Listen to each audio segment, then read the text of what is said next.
Hey, so I wanted to share 10 healthy habits that I've incorporated into my life that changed my life, made me feel so much better, so much healthier, and just so much happier and really enjoying this thing called life. All right, so check out this video.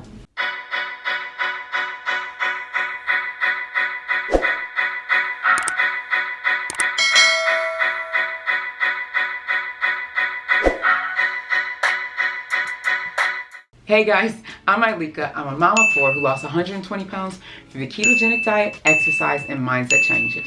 And I've helped thousands of women do the same thing. So here's the thing. Today, I wanted to talk about 10 healthy habits that I've incorporated in my life that's helped to change my life. If I look back 4 years ago, I wasn't the same person. You know, I felt like I was always rushing around and trying to catch up on life. You know, I mean, and I'm not even just talking about the fact that I was 120 pounds heavier, right? I'm also talking about the fact that I was tired all the time, that I felt like my mind was just going crazy and I could never catch up to like what was going on in the day. I was always kind of chasing the day. You know, I'd get up, I would, try and get the kids ready for school and get everybody's breakfast ready and, get myself dressed and get myself ready for work and, trying to do all these things. And then I'm at work and I'm trying to get everything done. I'm in meetings and I'm doing, pulling out reports and I'm, whatever I'm doing, right?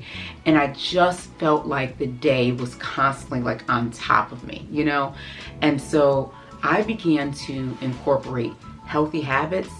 I read a book, and I don't even remember what book it was, but it was about just doing some small changes to begin to take control of your life again, because I felt like I didn't have control of mine, right?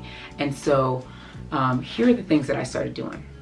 Number one is when I get up in the morning, I start off with a morning affirmation. Like as soon as my eyes open, I just, I say a quick prayer and just giving grace, being thankful that, I woke up this morning, just being thankful that I am on my journey, on my way, and that I am feeling good, right? I take deep breaths and I really just let my body feel what the day is starting out as, right? Before anyone wakes up. I started getting up earlier too. So before I was waking up at, maybe 7:30, right? So I changed that and I began getting up at 4:45. It wasn't an easy change because I'm not a morning person. I must say that, right? But I started getting up at 4:45, and this is during the week, not on the weekends. I get up at 4:45 and I take those deep breaths. I feel what, I'd allow my body to feel the morning, right? I'd allow my body to wake up. And it would take me about 5 minutes, and I'd say a prayer and I'd say, just give grace, and I'd have those morning affirmations. I'm gonna have an awesome day today. I already know it, And I would just feel that air and then I'd get up, right? And I'm already feeling better because I've already spoken positivity in my life, right? And so now the next thing I do, my kind of second thing that I started incorporating was I keep my bottle of water next to me, right by my bed. So what I do is I drink about 20 ounces of water. And that just gets the body moving, right? It allows it gets my digestive system going and flowing better. It allows just my whole body to flow better. Like it even puts me in a better fat burning mode for the day. So I get that going immediately. This is all before I've even gotten out of bed. I've said my affirmations, I've sat up, and I've drank 20 ounces of water, right? Then after that, my third thing that I do, right? Because remember, the affirmations are getting me into a positive mode. The water's helping my body to start really flowing and just helps me with digestion. There's so many benefits to being hydrated, right? Because so many of us are underhydrated. And then the third thing I do is I put on my workout clothes. I get on my leggings, I get on my sports bra, because here's the thing. The way I see it is if I am dressed in my workout clothes, I am going to get a workout in, right? There's no way I'm gonna put on my workout outfit and then just sit around all day and do nothing. So it's forcing me to get in a mode of, I am going to get this done today, right? And so I get my workout clothes on just to get my body thinking and knowing that I get to work out today. Because again, we're going positive, right? So instead of saying, oh man, I'm working out again, I'm saying I get to work out today. Right? So now I'm in my workout clothes and I started getting a little side tip, right? This isn't one of the 10, but just a little side tip. I got cuter workout clothes. And The reason I did that was because when I was putting on like my oversized yoga pants, and I mean, I don't even want to show, you know, I will show, I should show pictures. If I have pictures of what I used to wear to the gym, it was ridiculous, right? I started putting on cuter workout clothes and I felt better.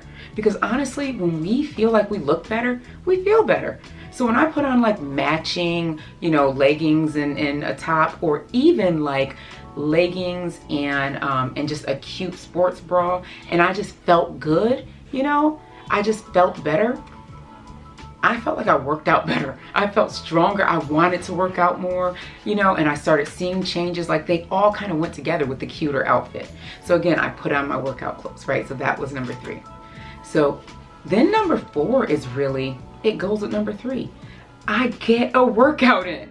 For me, I have to get that workout in the morning because that sets my day off. Like once I get that thing in, once I get my workout in, I don't care if it's 15 minutes. Like if I am rushing and I only have 15 minutes, I'm getting 15 minutes of working out in, because I want to make sure that I'm getting something in, getting my body moving. Because here's the thing, even if you're not jump squatting, right? Even if you're not like boom, boom, and doing all that extra, I don't know why that became a dance, but even if you're not doing all that extra, even if you're just getting up and going for a walk every day, you're still keeping your body moving. And that's going to be important for this overall healthy lifestyle, right?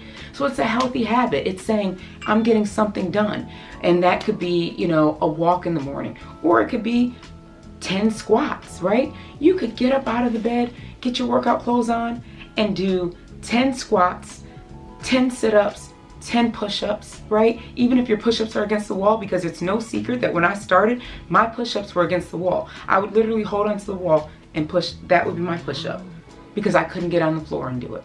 Right? I mean, we start where we start, but we have to start, right? So moving your body, that's tip number 4. That's kind of the 4th habit that I incorporated every day. And so the next habit that I incorporated was I removed sugar from my diet, right? So I didn't necessarily go keto immediately, right? I started working out first and doing that stuff first. But I removed sugar immediately. And the reason was because I knew how overprocessed sugar was. And I knew how much sugar I was putting in my body every day. So I'd have coffee every morning, right? And then I'd have coffee again around noon, and then I'd have coffee again. So I was probably drinking 4 cups of coffee a day. And I'm putting, you know, creamer in that coffee, not sugar-free creamer. I'm putting regular creamer in there, right? Like Irish cream creamer or French vanilla creamer. I'm putting that in my coffee, right? In addition to that, I'm putting a teaspoon of sugar in there. So basically, I'm just drinking sugar, right? And I'm doing this 4 times a day. So, or I'm going to, you know, to Starbucks, and I'm not asking for the sugar-free options. I'm asking for the whole kit and caboodle. So I'm having all this sugar every day, and that's slowing my body down, right? There's so many like sugar is just not the right thing that I mean, I don't want to go into that because this would be a whole keto video, right? Sugar's not great for us, right? So I removed that from my diet, and I incorporated like monk fruit, stevia, different things, different sweetener options, because I do still like to have something somewhat sweet. And everyone would be like, oh, how are you drinking stevia? It's got that aftertaste. And I'm like, you know what? At first I did notice aftertaste, and I was like, oh, I was that same way. And then I was like, you know what? It's better for me. Like, why not just push through? And after a couple of times, you forget the aftertaste is even there, and now it's normal. Now, if I drink if I have something with regular sugar in it, it's like, ugh, what is that? Now that has a weird taste to me, you know? So just thinking about that, like once you try it, it's actually not as bad as we think. So yeah, so I removed sugar, and now in my house, we don't have sugar. All right, so the 6th thing I did to really incorporate just a healthy habit that I started adding was including a vegetable with every meal. So, and usually a green vegetable. So at the beginning, I was, you know, I mean, who knows what I was eating, right? We all know. I talk about it a lot. Pizza was our, you know, we had pizza 2 to 3 times a week, right? It's just what I ate. It was my favorite food, so that's what we ate, right? So, so now I began to I didn't take away the pizza at first, you know? I had, instead of having 3 slices of pizza, which I was eating 3 slices of New York style pizza. So these are 16 or 18-inch pizzas, and I'm having 3 slices. So that's basically, you know, a third of the pizza, right? That's how much I was eating.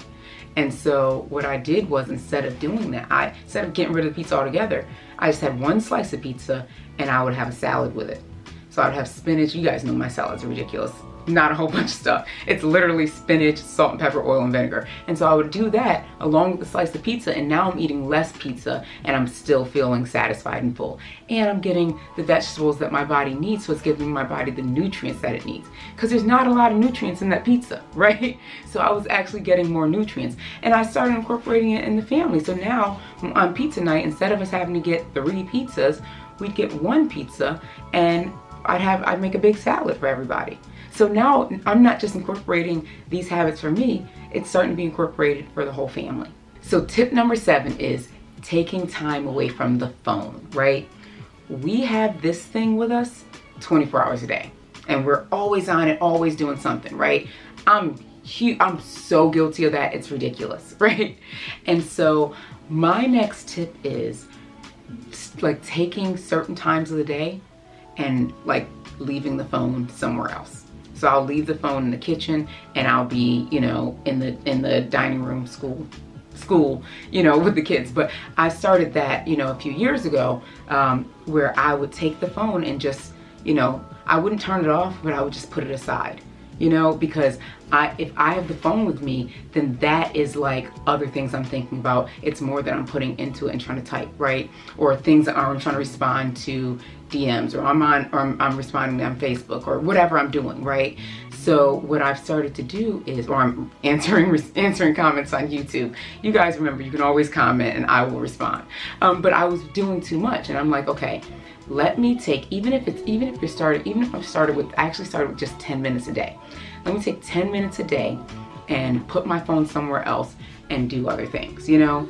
And what I realized is I began to be more clear-headed, right? Just a little more, not a whole ton, because I've always got stuff going on in my head, but I began to be a little more clear-headed, and I began to get more things done because I didn't have my phone with me. So more things done around the house, like cleaning up around the house, right? Like reading to the kids more. Like, it was just crazy, the stuff that being on the phone so much was taking from me, right?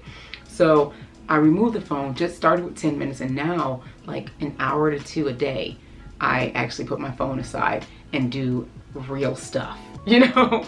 And so it's become a huge win for me. I feel better. I feel more clear-headed. It's just been a game changer for me. So actually taking the phone away for a bit and not having that like constantly staring at you and all the social media things running around is a huge weight off your shoulders, off of my shoulders at least. So that was my tip number 7, was taking the phone away for a bit each day. Tip number 8, right?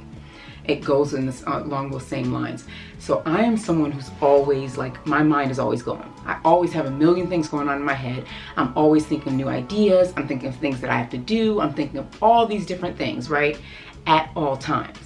And so what I've begun to do is, tip number 8 is write it down. So all the things that are going on in my head, my habit number 8, I began to just go in and write it down. Either sometimes I type it on my phone, so these are the times when I have my phone with me. Sometimes I type it on my phone, or I'd have notepads, and I would just have a notepad and I'd write it in there. And I've color coded them. I don't even want to go into all that, but I color coded the notepads. So I have blue ones that I write these ideas in all day long, right?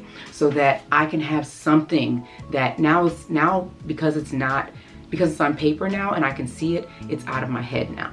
And that's a huge deal, because I would be so weighed down and almost even overwhelmed at times, because there's so many things in my head that I have going on, whether it's ideas or things that I have to do, all these different things. So I began just writing it down, and it would actually help me with everything from sleep. Like when I'd be up till 3 a.m. sometimes. It's just so many things going on in my head, and just, you know, awake. And so I began to write those things down, and now I was able to sleep better, right? So that's tip number 8. Like when you're feeling overwhelmed, when you feel like there's so much going on, or you have tons of ideas, take out a notepad, or even your phone, and just write it down. When you write it down, it gets out of it helps to clear your head, right? It helped to clear my head, I should say. All right, so now tip number 9, right? Tip number 9 is a to-do list. All right, it kind of goes with tip number 8. The way that I do my to-do list now is a little different, right? I used to just have like a list of things and like be moving forward, right? Now I have a to-do list for the month. I have a to-do list for the week and one for the day. So every day, like at the beginning of every month, I make a full, like, here are the overall things that I need to accomplish this month. And then each week I highlight what things I need to accomplish for that week. And then each day, as a part of my morning routine, I write down all the things that need to happen that day. And because, again, I'm writing them down, it's another way of getting things out of my head, right? And I add to that to-do list. Like when I have that have written things down in the blue notebook, I'll put check the blue notebook. You know, like that's one of the things on my to-do list. But the thing that's really cool and kind of important about having a to-do list, and I know it seems like, what? Who wants to deal with that, right? It's another list, right? But the cool thing is there's some satisfaction that comes with checking things off or crossing things out. So many times, like I have it on my phone and I'm able to like delete it, you know, or I'll put a strike through on it, right? Because you can write things on the phone, on the notepad. So I'll do a strike through of that to-do list, right? Or of that item. And something about that, like, makes me feel relieved, right? It takes some of the stress or whatever away. And so it's a huge game changer. So that's tip number 9, having a to-do list, because it can be a true game changer in like your mindset and like your mental situation, also just your overwhelm. The last healthy habit that I did that really helped to change my life was I surrounded myself with positive people, right? So I realized that I had a very negative mindset, just overall. I would see the most negative things in people and situations, everything. And so I was like, why am I like that, right? I didn't understand why I was like that, but it was like automatic. Like if you came and you had one thing wrong with you, I would notice it. I actually think it went back to, of course, you know me, I think it went back to me trying to highlight what's wrong with you before you could highlight what was wrong with me, right? That's really what it went to. You know, after being made fun of for so long, and I talked about that in one of my videos, how I've been on diet since I was 8 years old. So I was made fun of for so long. So I think it took me to a mentality of whenever I meet someone, I'm gonna note everything that's wrong with them. So the moment they say something about my weight or how fat I was or whatever, I'm gonna highlight their stuff. You know, and that's what my mentality was. And I had that for years, you know, which is kind of sad. Like that actually makes me really sad right now thinking about it. So what I did was I needed to change that. And I need to put myself and my family in a more positive space, right? And so I began to surround myself with positive people, and also just being more positive within yourself overall. That's been a huge thing for me. As I've become more positive overall, thinking more positive things, seeing the world in a more positive light, I've literally pushed back that mentality of let me highlight the negative about you before you can me. And since I've done that, like my life has changed. I feel better. It's almost like a weight has lifted off, because I'm no longer sitting here thinking, what can I see that's negative about them? What's wrong with them? I'm not looking for the wrong, I'm looking for the right, you know? And that has been a major, major change. I feel like, so it's opened up things in general, you know? So like when I go outside, go for a walk, now I'm noticing things a lot better, you know? I'm noticing things in a much brighter light, right? So now I'm sitting there, I'm walking around and I'm thinking, oh man, it's gonna rain. Before I'd be like, oh, it's gonna rain, this is the worst, my hair, my outfit, blah, blah. Now I'm like, oh, it's gonna rain. Well, you know, at least our grass is gonna get nicer. You know, at least it's gonna help with our grass, right? Our grass will be greener tomorrow. Like those types of things is where my mind goes now, versus before all I'd see is any negative, you know? And that's just not a good space to be in. So these are the 10 healthy habits that helped me really change my life. And I feel so much better, so much healthier, and just like I'm the person I've always wanted to be. And that is really what I want for everybody. All right, so I hope that helps someone out there. Please go ahead and subscribe to my channel, like this video, and comment below if you're going to take on some of these healthy habits as well. All right, and go ahead and check out my website. I've got lots of stuff on there, including a free guide to how to start your weight loss journey. All right, and how to keep it off for good this time. That's the key. All right, I'll talk to you soon. Take care. Don't forget to subscribe. Be sure to watch my mom's next video. Okay.